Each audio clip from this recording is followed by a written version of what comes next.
Bien, como les dije, estoy con Roberto Kachanowski, Juan Germano. Roberto Kachanowski, economista, lo conocemos todos. Juan Germano es uno de los directores de Isonomía, que es una de las encuestadoras más prestigiosas del país.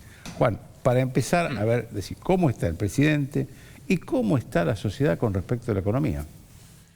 Bueno, está respecto del presidente, la verdad que no hemos visto desde que asume hasta la actualidad demasiado cambio, pero sí empieza a verse muy lentamente, y eso es lo que estamos siguiendo de cerca, una especie de disociación entre imagen y gestión.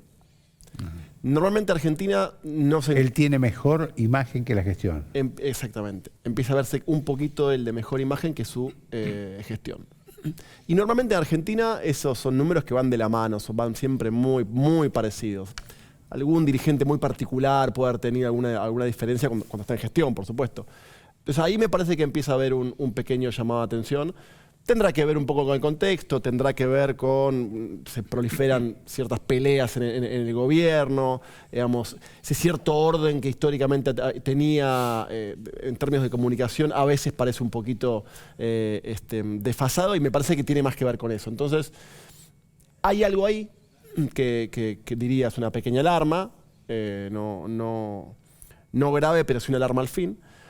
Y después una ciudadanía que... a ver, es como... hay un proceso de baja inflacionaria bastante evidente. Eso hace también que las preocupaciones y las demandas ciudadanas, que la inflación era el número uno por escándalo en febrero o marzo de este año, hoy empiece a bajar y empiezan a subir otras. Y ahí me parece que es interesante también como desafío para el gobierno de cómo encara esta última parte del año. ¿Por qué digo esto? Porque finalmente discutir inflación es discutir herencia. Es lo heredado, es lo que nos dejaron, lo que nos dejó el gobierno anterior. Y hay un desafío fuerte en discutir un montón de otros temas que empiezan a aflorar, digamos, como consecuencia, o también cuando... Reactivación de la economía. Poder de compra, cierto... Empleo o temor a perderlo, ¿no? Que a veces es parecido pero no es lo mismo. ¿La pobreza influye? Bueno, sí, pobreza, obviamente también, como la pobreza se mide en general, bueno, Roberto acá sabe mucho más que yo, pero se mide obviamente meramente por ingreso, a veces también la baja inflacionaria debería ordenar en un futuro esos números, pero digo, ese tipo de agenda es una discusión más de presente, ¿no? Más de consecuencias de la gestión que de pasado. Ahí es donde me parece que es un gran, de vuelta, un desafío fuerte para el gobierno en cómo encara esta segunda parte del año para no quedar desfasado, ¿no? Digamos, seguir discutiendo una agenda que la ciudadanía va avanzando hacia otra, ¿no? Entonces, por supuesto, falta mucho para seguir y ver qué pasa, pero eso también empieza a haber una pequeña luz de alarma, que en algún punto es una alarma buena. Digo, me acuerdo una vez en unos estudios una señora nos decía, Argentina está rota. La Argentina rota de antes con inflación, o la Argentina rota de ahora sin inflación o con menos inflación, me quedo con esta, ¿no? Digamos, no es que la ciudadanía se olvide de la lucha contra la inflación, es un problema diario y aparte activa en nuestro ADN un montón de cosas. Pero me da la impresión que esta segunda parte del año tal vez sea el momento para ajustar ciertas clavijas de comunicación y de narrativa, pensando justamente en esta disociación. Roberto, sí, como dice él, bajó la inflación, pero ¿cómo está la economía, el resto de la economía? Bueno, la inflación bajó, es cierto. Ahora nos comparamos contra nosotros mismos. Mirate con Uruguay, Brasil, Paraguay y Chile, la inflación que nosotros tenemos en un mes la tienen ellos en un año. O sea que yo no festejaría tanto, digamos, ¿no? Y además, no te olvides que la inflación la están bajando usando no el déficit cero, porque el déficit fiscal, ahí hay una trampa o una picardía estadística, que es que no están registrando intereses de la deuda que tienen que pagar en el futuro y tendrían que estar colocándolos dentro de todos los meses los intereses que se tienen que pagar. Si metés eso, tuvieron un déficit fiscal en la mayoría de los meses. Pero hay un punto que es central, el uso del tipo de cambio como ancla. Porque vos fíjate, el tipo de cambio lo tenés clavado 2% mensual, con una inflación que lo superó. Venimos desde diciembre para acá. El tipo de Es decir, cambio... que vos decís que el dólar está atrasado, su precio del dólar. Mira, ajustado por inflación, vos vas a tener, está esto. En el mes de agosto, suponiendo que la inflación fue de un 4%, el dólar queda un 8% por arriba de noviembre, que es el mes anterior al inicio de este gobierno. O sea, el fin del kirchnerismo está casi igual que el punto de partida que tenía cuando llegó el kirchnerismo, cuando lo ajustás por inflación. Volvió a caer el tipo de cambio real. Esto pasó con Martínez de Oz, con la tablita cambiaria, pasó el plan primavera, pasó tantas veces. No, pasó con la convertibilidad también. Con la convertibilidad. Con la convertibilidad. Final, por eso, final. Cuando vos usás el dólar como ancla y tenés una inflación que lo supera, en algún momento pagás ese costo. Por eso, ahí el tema es si ese costo lo va a pagar antes de las elecciones o en qué momento paga ese costo. Porque en algún momento te va a venir ese costo. Entonces, cuando venga, viste que le dice, las jubilaciones subieron un montón en dólares. ¿Qué? Porque las jubilaciones subieron porque el argentino de golpe tuvo una avalancha de dólares que entraron a la Argentina. Y subieron otras cosas también, subieron cosas de consumo también. Por eso, en dólares me di la Argentina y la gente se va a hacer turismo a Chile. Vos sabés, miré el turismo internacional, julio de este año. Primer destino de los que se van de Argentina a hacer turismo, Brasil. Segundo, Chile. ¿Chile por qué? Porque van a comprar. A comprar. Claro, los costos estos de viaje para comprar. ¿Eso por qué? Porque en realidad tenés un tipo de cambio artificialmente barato que te lleva a irte a comprar. Porque no solo tienen el tipo de cambio oficial congelado y atrasado, sino que también intervienen los otros tipos de cambio.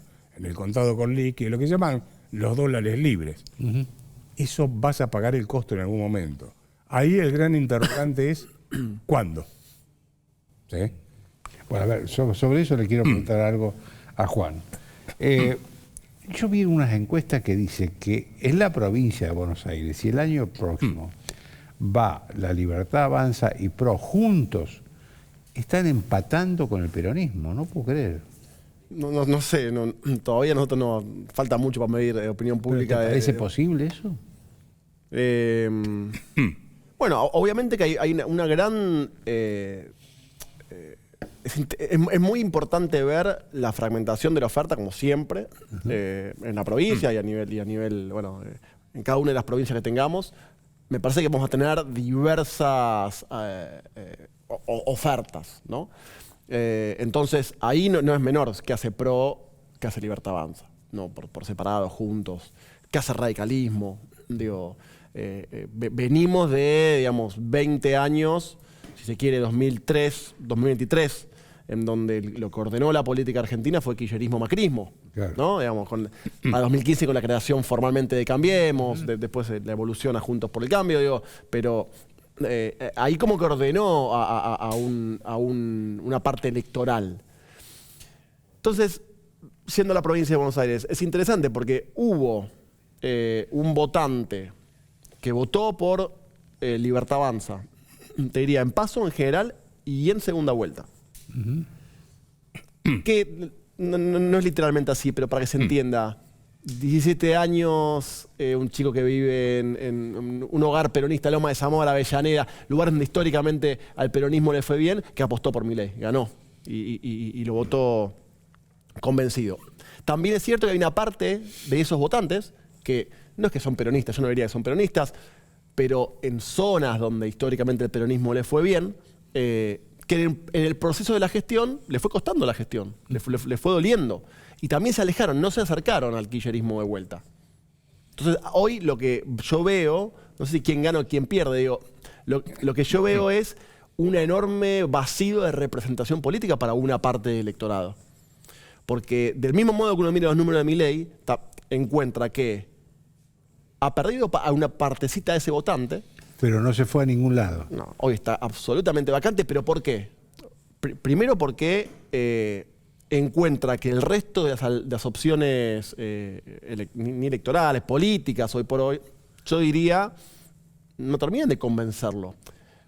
¿Por qué? Porque yo siempre digo lo mismo. En Argentina la demanda de cambio es aún más grande que Milei.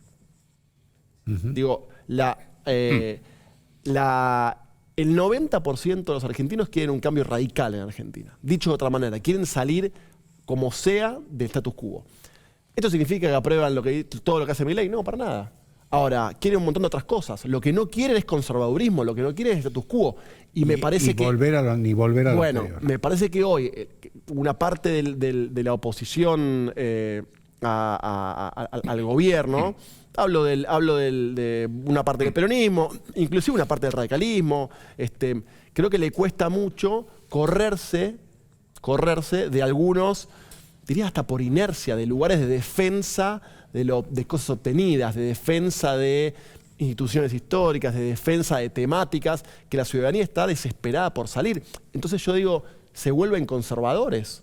Son argumentos muy conservadores. Cuando la ciudadanía en un 90%, y esto no significa, insisto, que quiera exactamente lo que quiere Milei, pero en un 90% nos está diciendo, yo quiero otra cosa, yo me quiero ir de este status quo, sáquenme de acá. Entonces, ahí es donde me parece que una parte del electorado queda un poco vacante, ¿no? Queda vacío, esperando, expectante, porque puede tal vez no convencerlo del todo este oficialismo, ¿no? Porque le dolió algunas cosas, o no le gustarán las formas, o bueno, o sufre algunas consecuencias económicas, pero definitivamente encuentra que enfrente no aparecen discursos superadores respecto de lo que históricamente ofrecían. Y ahí, digo, es un llamado de atención muy fuerte a cómo, podemos pensar en el peronismo, cómo el peronismo enfrenta este proceso político o esta elección legislativa venidera. Roberto, se habla mucho de la necesidad de salir del cepo. Sí. Ahora, el gobierno necesita dólares para salir del cepo. No. ¿Los va a conseguir? No necesito. ¿No? En realidad el cepo no es el problema. El problema no es el cepo. El problema es el control de cambios. Bueno, el es cepo lo mismo. No, el cepo es consecuencia del control de cambios. Vos eliminás el control de cambios y el cepo desaparece inmediatamente. Por eso. ¿Qué es? Claro, es como el control de precios, ¿viste? Cuando pones un control de precios y entonces vas al supermercado y te dicen un aceite por persona, un azúcar por persona, empieza el racionamiento. Bueno, con el cepo pasa esto. O sea, vos obligás a los exportadores a vender sus dólares de exportación al Banco Central a un tipo de cambio artificialmente bajo, faltan dólares, entonces empieza el cepo. Vos te doy, a vos no te doy, vos podés importar, vos no te podés importar, toda esa música. Ahora, ¿cómo salís de esto? Acá el tema es que no hay que devaluar, hay que liberar el tipo de cambio, que es distinto. El problema está en hacerlo con un plan económico y un gobierno que genere credibilidad y confianza. ¿Ok? Porque en realidad Milei, yo diría que genera esperanza. Ahora, ¿generó un shock de confianza? Shock de confianza me refiero al Alfonsín 85 con el Plan Austral. Shock de confianza me refiero a la convertibilidad. Cambiaron las expectativas de la sociedad, pongo plata.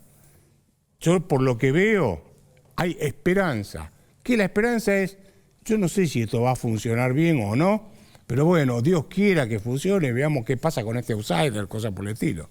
No, mucha gente dice también ojalá funcione, porque si no puede volver el kirchnerismo. Claro, bueno, pero así por miedo, claro, pero no por confianza. O sea, el tema es ojalá que funcione, claro, pero confianza es generar un shock de confianza y decir, esto va a funcionar, pongo plata, arriesgo, invierto. Bueno, eso es lo que no consiguió hasta ahora. Entonces, ahí tenés un tema de equipo económico, de diseño de la política económica, y por lo tanto, así van a seguir con el cepo eternamente. Vos mirás el programa monetario del Banco Central y sigue como hasta el 2026 o 2027. Es más, habían publicado primero un informe en el que decían que salían en diciembre del 26. Después, a la semana, publicaron uno que es diciembre del 27, y como a varios saltamos a decir, che viejo, ya aumentaron un año más en una semana. Corrigieron y ahí hicieron una ensalada Así que hasta el 2026 hay cepo. De acuerdo a lo que dice el Banco Central de su modelo econométrico, que andás a ver lo que es, hasta el 2026, olvídate. Decime, Juan, una cosa es ¿por qué crees que la sociedad argentina fundamentalmente sigue apoyando a un presidente, y creo que acá lo hemos dicho, pero me gustaría que vos lo racionalices más, que a un presidente que, según él, el presidente, ha hecho el ajuste más importante de la historia de la humanidad? No, a ver, hay múltiples motivos. Vos dijiste una palabra que es clave, que es, dijiste esperanza, dijiste expectativa, ¿no? Esperanza. Bueno, digo, hay algo ahí en una parte del electorado que justificado o no existe, sigue existiendo. Segundo, yo creo que buena parte de los argentinos, cuando tuvieron que ir al supermercado electoral, lo que los motivó fue: dame lo más lejano que tengas al sistema. Fue una elección antisistema, fue en contra del sistema. Dame lo más lejano al sistema. Los candidatos eran malos. Bueno, a ver, pero tenías un montón de candidatos distintos. Tenías un candidato más dialoguista dentro del PRO, o de Cambiemos, otra candidata más dura. Todos expresaban lo que había fracasado. Bueno, por eso digo, fue una cuestión contra el sistema. Donde que obviamente tampoco es que en Argentina tiene una tradición liberal. No sé si liberal, libertaria, esto hasta te diría. Ahí te puedo hacer una pregunta, perdón, ¿no? No influyó el hecho de decir, voy a dolarizar, y entonces la gente se imaginó que ibas a cobrar el sueldo a fin de mes en dólares, y que eso quedó en la nada. Bueno, muchos creyeron que si cobraban 100.000 pesos, iba a cobrar 100.000 dólares. No, está bien, pero más allá de esa particularidad, era una respuesta a un problema. Había un espacio que decía, yo voy a hacer esto, esto y esto. De manera clara, es compleja la economía, pero lo comunicó de manera muy tajante, muy clara. Y eso tuvo un valor en su momento, porque al resto le costó más encontrar un discurso que pueda responder a uno de los principales problemas que tenía que ver con la economía en general, ¿no? Inflación, economía, poder de compra, etc. Entonces, hay algo de la dolarización que lo ayudó, por supuesto, pero yo creo que es más, tiendo a pensar más que fue una cosa... Rechazo a lo anterior. De mucho rechazo al anterior. Dame algo distinto, dame lo más distinto que tengas, ¿no? En este supermercado. Dame lo más lejano al sistema que tengas. Y bueno, y tuviste una opción muy lejana al resto. Entonces, a partir de ahí creo que eso explica. Después, por supuesto, me parece que este es un momento histórico, sí, nacional, pero te diría mundial, en donde los liderazgos genuinos, lo genuino vale. Y lo genuino por ahí vale 25 puntos. Y es preferible quedarse con esos 25 puntos ultra duros, hiper genuinos, que otro tipo de liderazgos, otro tipo de liderazgos políticos que históricamente han sido más maleables, han ido a buscar a otros dirigentes, a otros espacios. Necesito crecer, sumar figuras. Y eso me parece que en la actualidad vale menos. Le dejemos un último minuto, porque se nos está acabando el tiempo a los tres, a Roberto, a ver si vos tenés una síntesis de esto, que por qué el presidente conserva índices de popularidad en medio de un ajuste. Yo creo que no hay nada del otro lado todavía, me parece, ¿no? Porque en rigor, por eso yo te decía, prometió que iba a dolarizar, dijo casta, dijo solo, ya te está diciendo todo, ¿no es cierto? O sea, no creo que tenga que agregar mucho. Scioli, etcétera. Entonces, todo lo que él prometió, cuando vos lo mirás, lo desgranás, fue humo. Es más, continuó la política cambiaria de masa. Entonces, a mí me parece que, de nuevo, es más la esperanza de la gente a que esto salga bien o que no vuelva al kirchnerismo a lo que él está haciendo, ¿no? Muy bien, señores, les agradezco a los dos. Gracias. Gracias. Y se nos acabó el tiempo a todos. Chao, hasta el lunes.